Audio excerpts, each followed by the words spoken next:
Welcome to all of you. आज हम लोग डिस्कस करने वाले हैं why closing stock not indicated in trial balance. ये तो हम लोगों को पता है कि चलो क्लोजिंग स्टॉक हमारे लिए असेट है।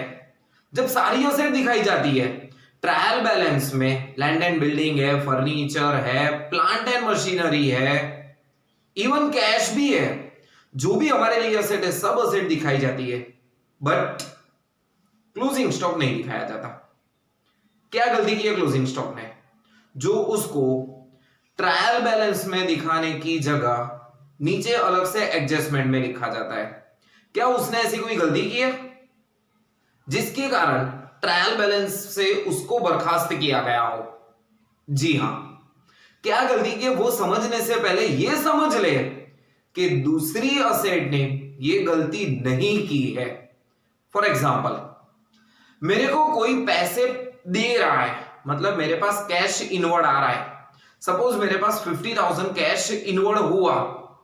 सपोज मिस्टर राम के पास से मेरे को 10,000 रुपीज रिसीव हुए, तो मैं एंट्री क्या लिखता हूं यहां पे? Cash account debit to Ram account credit 50,000। ये हो गई मेरी जर्नल एंट्री। अब जर्नल एंट्री की हम पोस्टिंग करते हैं। पोस्टिंग करेंगे तो हमारा कैश अकाउंट एक प्रिपेयर होगा, कैश अकाउंट, और एक दूसरा मिस्टर राम अकाउंट।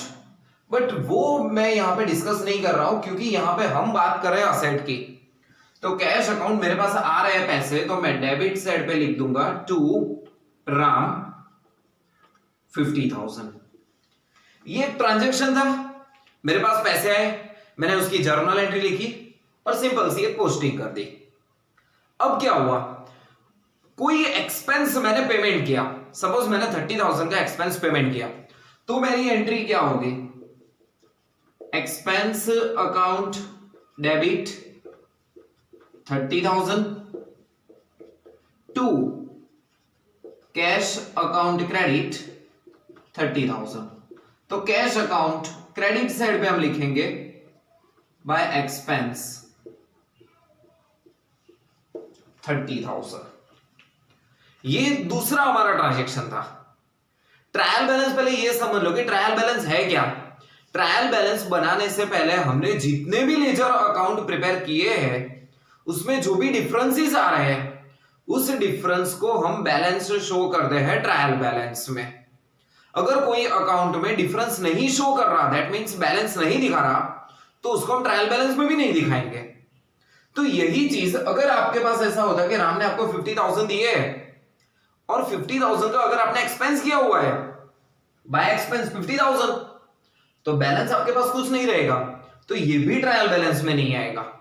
बट आज हो क्या रहा है, मेरे पास कैश इनवर्ड है 50,000, सेम टोटल मैं क्रेडिट साइड पे रखूंगा 50,000, डिफरेंस यहां पे आ रहा है 20,000, लिख देंगे बाय बैलेंस सीडी। मतलब उस जगह पे मैंने ना कोई ट्रांजैक्शन या कोई भी स्पेशली अकाउंट नहीं बनाया, मेरे पास 20,000 कैश बैलेंस बाकी रहा है, तो मैं इसको ट्रायल बैलेंस में डेबिट साइड पे बता दूंगा कि हां मेरे पास कैश 20,000 है। बात करते हैं अब अपने पॉइंट पे। अगर मैं गुड्स परचेस कर रहा हूं, स्टॉक कहां से आएगा? जहां से मैं परचेस करूंगा। तो मैं परचेस कर रहा हूं 50,000 का गुड्स, तो मेरी एंट्री क्या होगी? Purchase account debit 50,000 to cash account credit 50,000। यहां पे जब मेरे पास स्टॉक आ रहा है तो मैं स्टॉक अकाउंट डेबिट नहीं कर रहा। कौन सा अकाउंट डेबिट कर रहा हूं? परचेज अकाउंट बना रहा हूं। तो परचेज अकाउंट बना रहा हूं तो मैं अकाउंट यहां पे कौन से प्रिपेयर करूंगा? एक परचेज और कैश। ऑब्वियसली जब हम बात असेट की कर रहे हैं तो मैं सिर्फ एक ही अकाउंट प्रिपेयर करूंगा, cash account. Cash goes out, credit side पे लिख दूंगा बाय परचेज 50,000। ओपनिंग बैलेंस हमारे पास जो भी होगा वो यहां पे इंडिकेट नहीं किया मैंने, कि कैश अकाउंट में कितना बैलेंस पड़ा है। सिर्फ आपको यह समझना है कि मेरे पास गुड्स आया तो मैंने एंट्री क्या लिखी, purchase account debit to cash account credit 50,000। अब मैं इसमें से कुछ गुड्स को सोल्ड आउट कर रहा हूं, तो यहां पे मैं सेल्स की एंट्री क्या लिखूंगा, मेरे पास पैसे आएंगे cash account debit to sales account credit. Suppose मैंने 30,000 का सेल्स किया तो 30,000 मेरे पास पैसे आएंगे, तो कैश अकाउंट में डेबिट साइड पे दिखा दूंगा सिंपल टू सेल्स 30,000। अब बात करते हैं यहां पे हुआ क्या, मेरे पास यहां पे कितना बैलेंस बचा आपको क्लियरली शो हो रहा है, कैश मेरे पास 50,000 आ रहा है, 30,000 जा रहा है, दैट मींस 20,000 बैलेंस है मेरे पास, मैं क्लियरली शो कर रहा हूं और वो कहीं और नहीं सीधा अकाउंट शो कर रहा है, और मैं अकाउंट का जो बैलेंस होगा वही ट्रायल बैलेंस में लिखने वाला हूं। बट यहां पे जब मेरे पास गुड्स आ रहा है तो मैं कौन सा अकाउंट क्रिएट कर रहा हूं, परचेज, स्टॉक अकाउंट तो है ही नहीं मेरे पास। अब मैंने जिसका अकाउंट नहीं बनाया तो उसको ट्रायल बैलेंस में कैसे दिखा सकता हूं। तो ये एक हमारा बेसिक रीजन है कि क्लोजिंग स्टॉक आप इजीली फाइंड आउट ही नहीं कर सकते। आप यहां पे ये भी नहीं बोल सकते कि सर 50,000 का गुड्स परचेज किया है, 30,000 का सोल्ड आउट किया है तो क्लोजिंग स्टॉक 20,000। नहीं भाई नहीं, क्लोजिंग स्टॉक 20,000 बोल ही नहीं सकते, क्योंकि जब भी हम सेल्स करते हैं तो सेल्स तो प्रॉफिट मार्जिन पे किया जाता है। तो सपोज मैं यहां पे ये बता दूं कि अगर इसकी कॉस्ट प्राइस 25,000 है तो यस सर, अभी हमको पता चल गया कि हमने गुड्स परचेज किया था 50,000, 25,000 का गुड्स हमने सोल्ड आउट किया 30,000 में, बट ये कॉस्ट प्राइस इंडिकेट हम नहीं करते। तो कैसे फाइंड आउट करते क्लोजिंग स्टॉक, कैसे ट्रायल बैलेंस में एडजस्टमेंट दिखाते हैं हम लोग, कैसे लिखते हैं वहां पे वैल्यू, उसके दो रास्ते हैं। फर्स्ट, एक तो स्टॉक रजिस्टर आप मेंटेन कर लो। स्टॉक रजिस्टर मींस कितना स्टॉक हमारे पास आ रहा है रिसीव, कितना स्टॉक हम इश्यू कर रहे हैं, सिर्फ और सिर्फ उसमें क्वांटिटी नोट करो, और at the end of the year जितनी क्वांटिटी है, जो रेट है, उसके ऊपर से हिसाब लगा के देख लो कि क्या हमारे पास क्लोजिंग स्टॉक आ रहा है। यहां पे ये सारे ट्रांजेक्शंस हो रहे थे, ये ट्रांजेक्शंस है, बट ये ट्रांजेक्शन नहीं है। यहां पे भी क्या हो रहा है, मैंने दो ट्रांजेक्शन तो किए, बट दो ट्रांजेक्शन के बाद मेरे को ये नहीं पता चलता कि कौन सा और कितना स्टॉक बाकी है अभी मेरे पास, वो कोई अकाउंट हमारे पास शो ही नहीं कर रहा। जब मैंने स्टॉक का अकाउंट नहीं बनाया तो उसको ट्रायल बैलेंस में दिखा नहीं सकते। तो बात कर रहे थे हम फर्स्ट, स्टॉक रजिस्टर मेंटेन कर लो, कितना गुड्स हमारे पास आ रहा है, कितना गुड्स हमारे पास से जा रहा है, at the end of the year कितनी क्वांटिटी है, क्या रेट से है, मल्टीप्लाई करके लगा लो नीचे क्लोजिंग स्टॉक। यहां पे एडजस्टमेंट में दिखा दो, क्यों, क्योंकि है तो हमारी असेट, उसको अकाउंटिंग में एंट्री तो मिलनी चाहिए, डायरेक्टली एंट्री नहीं मिल पाती, यहां से अकाउंट थ्रू एंट्री उसको नहीं मिलती, इसकी वजह से ही तो उसको एडजस्टमेंट में लिखा जाता है। और सेकंड ऑप्शन की बात करें तो सेकंड ऑप्शन होगा हमारा फिजिकल वेरिफिकेशन। जो हमारा गोडाउन है, गोडाउन में हम जाएंगे, देख लेंगे भाई कौन सा स्टॉक पड़ा है, कितने रुपए का है, और वो अमाउंट हम लिख देंगे। तो ये है हमारा बेसिक रीजन कि जब भी हम स्टॉक परचेज करते हैं तो परचेज अकाउंट डेबिट से करते हैं, हम क्लोजिंग स्टॉक या स्टॉक अकाउंट प्रिपेयर ही नहीं करते। जब स्टॉक अकाउंट प्रिपेयर नहीं करते तो क्लोजिंग स्टॉक पता ही नहीं चलेगा, तो क्लोजिंग स्टॉक पता नहीं चलेगा, फिर भी हमारे लिए असेट है, तो उसको बुक्स ऑफ अकाउंट में रिकॉर्ड करने के लिए एज अ एडजस्टमेंट उसको बताना पड़ता है। सिंपल सा टॉपिक था ये आपका, क्यों क्लोजिंग स्टॉक को ट्रायल बैलेंस में अपेयर नहीं किया जाता।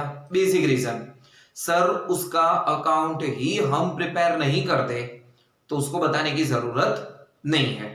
यस, आपने कभी कभी ये नोट किया होगा कि सर हम जब भी फाइनल अकाउंट के एग्जांपल करते हैं तो नॉर्मली क्लोजिंग स्टॉक वाली हमारे पास एंट्री होती है, एडजस्टमेंट होता ही है।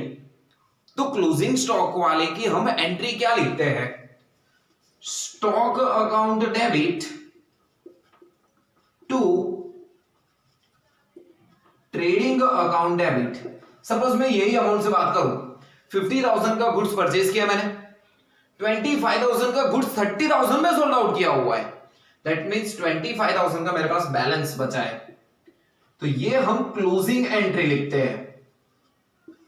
तो इस क्लोजिंग एंट्री में मतलब क्या हुआ, स्टॉक अकाउंट डेबिट वो हमारी असेट हो गई स्टॉक अकाउंट, और ट्रेडिंग अकाउंट में हम क्रेडिट साइड पे उसको दिखा देंगे। ये हमारी असेट है, उसको इनडायरेक्टली बुक्स ऑफ अकाउंट में एंट्री रखनी ही पड़ती है, इसकी वजह से हम उसको एडजस्टमेंट में दिखाते हैं। बट बात हम ये कर रहे थे कि सर हमने बहुत rare of the rare case ये भी देखा है कि ट्रायल बैलेंस में क्लोजिंग स्टॉक दिख रहा है, तो वो कैसे पॉसिबल है? यस पॉसिबल है। अगर मैं financial statement that means final account बनाने से पहले स्टॉक की एंट्री कर दूं, तो एंट्री क्या होगी, stock account debit to purchase account credit, stock account debit to purchase account credit.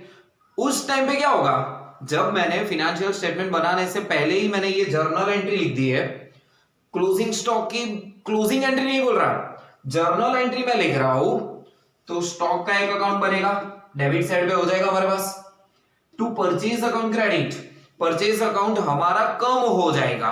Obviously जो भी स्टॉक बचा होगा वो परचेज में से ही बचा होगा, दूसरा कोई ऑप्शन है ही नहीं, हमने जो भी गुड्स परचेज किए होंगे उसमें से ही बचा होगा। बट ऐसे टाइम पे अगर क्लोजिंग स्टॉक आपको ट्रायल बैलेंस में शो कर रहा है, तो परचेज को हम परचेज के नाम से नहीं लिख सकते, वहां पे एडजस्टेड परचेज बताना पड़ता है।